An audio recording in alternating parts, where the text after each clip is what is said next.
princípio, é a única responsabilidade deles. Então, somando todas essas contribuições, nós teremos, então, o valor do capital social, que é de R$100 mil.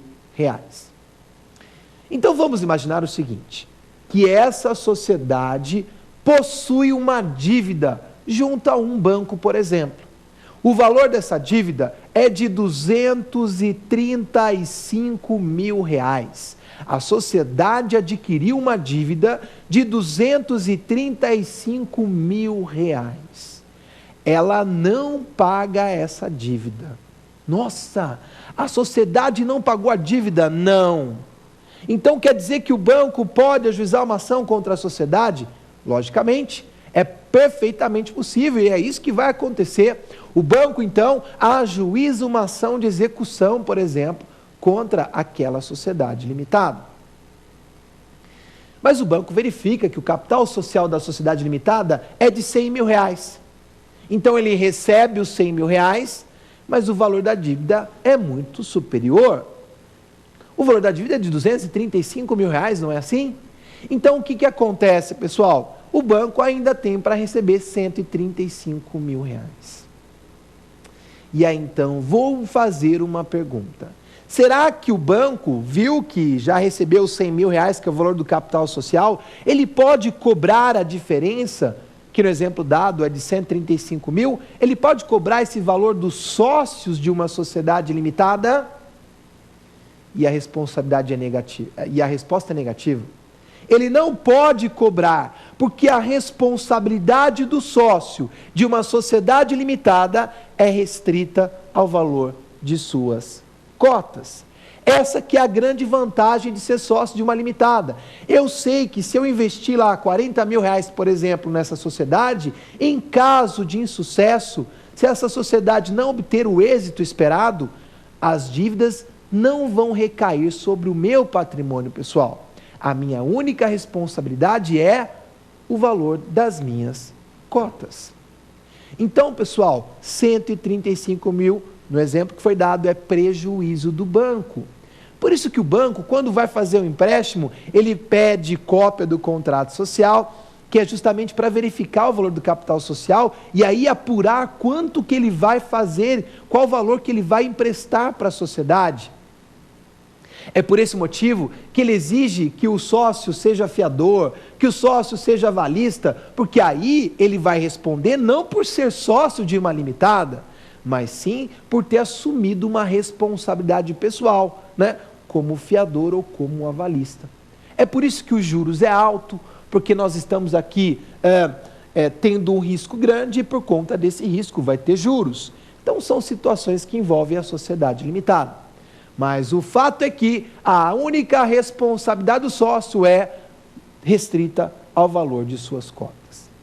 Só que na sociedade limitada tem um assunto interessante, que é o seguinte: quando eu, sócio, me comprometo a colocar um percentual na sociedade, esse ato tem um nome. Se chama subscrição. Olha aí. Subscrição é o ato de comprometimento. Quando o sócio se compromete a colocar um percentual na sociedade, esse ato se chama subscrição. Agora, quando o sócio efetivamente coloca a mão no bolso e fala assim, ó, tá aqui minha parte, estou pagando o meu percentual na sociedade, esse ato tem outro nome e se chama integralização. Senhoras e senhores, então, subscrição é comprometimento, integralização é pagamento. Significa que a segunda parte da regra nós vamos agora entender melhor. Nós dissemos que na sociedade limitada a responsabilidade do sócio está restrita ao valor de suas cotas, mas todos os sócios, sem exceção, respondem de forma solidária pelo que falta para a integralização do capital social. Então vamos imaginar que o capital social é de R$100 mil, porém, um dos sócios, o sócio C, que deveria colocar R$20 mil na sociedade, subscreveu, se comprometeu, mas não integralizou, isto é, não pagou não pagou a sua parte na sociedade. Isso mesmo, ele deu, entre aspas, o calote, deu o balão na sociedade. E, portanto, a sociedade não possui lá 100 mil reais, possui apenas 80 mil, porque os 20 mil do sócio C não foram integralizados. Temos um problema. E aí, então, o banco ajuiza essa ação de execução contra a sociedade, porém, ele verifica que lá não tem 100 mil, tem apenas 80 mil reais. O banco já sabe que os 135 mil é prejuízo, esquece os 135 mil. Mas o banco tem direito ao valor integral do capital social, mas falta para complementar o valor do capital social, falta justamente o valor dos 20 mil reais do sócio C. E a pergunta que eu te faço é a seguinte: será que o banco pode acionar o sócio C apenas para cobrar os 20 mil reais, os 135 mil? Esquece, já é prejuízo. Mas o que falta para a integralização, que é justamente esse valor de 20 mil reais, de quem o banco pode cobrar? Vamos lembrar da regra? A regra diz que os sócios respondem de forma solidária pelo que falta para a integralização do capital social. Isso significa, meus amigos e minhas amigas, que todos os sócios, o sócio A, o sócio B, o sócio C e o sócio D, responderão por esse montante que está faltando de 20 mil reais. Por isso que eu digo, muito cuidado. Se você vai ingressar numa sociedade limitada que já foi constituída, verifique primeiro se o capital social está totalmente integralizado. Porque se o capital social não está totalmente integralizado, você, ao ingressar na sociedade, responderá de forma solidária pelo que falta para a integralização do capital social. Portanto, muito cuidado com essa situação. Gianluca, diz uma coisa para mim. Essa regra é uma regra geral? Sim, é uma regra geral. Porém, nós sabemos que temos algumas exceções a essa regra geral.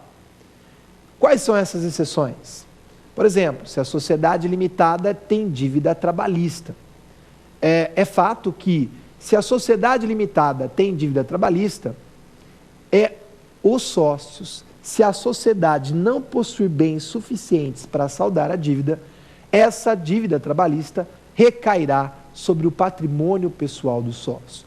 O que a princípio não é regra, o que a princípio é regra, né? Ou seja, se você é sócio de uma limitada, o seu patrimônio pessoal a princípio não responderá por nenhuma dívida.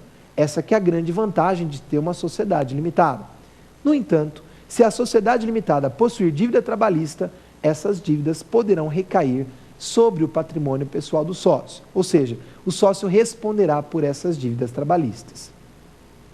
De igual modo, se a sociedade limitada possuir dívidas com o INSS, se ela tem dívida com o INSS, então essa dívida pode também recair sobre a figura do sócio da limitada. Nós temos uma outra situação, que são os casos de desconsideração da personalidade jurídica.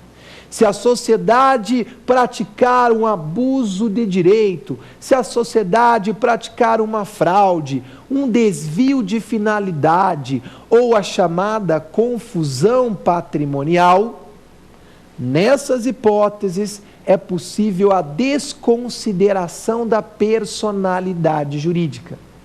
E ao termos a desconsideração da personalidade jurídica, aquela dívida pode recair sobre a figura do sócio da sociedade limitada.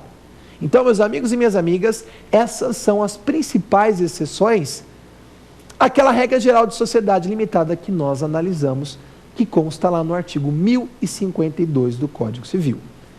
Mas eu quero te dar um esclarecimento importante.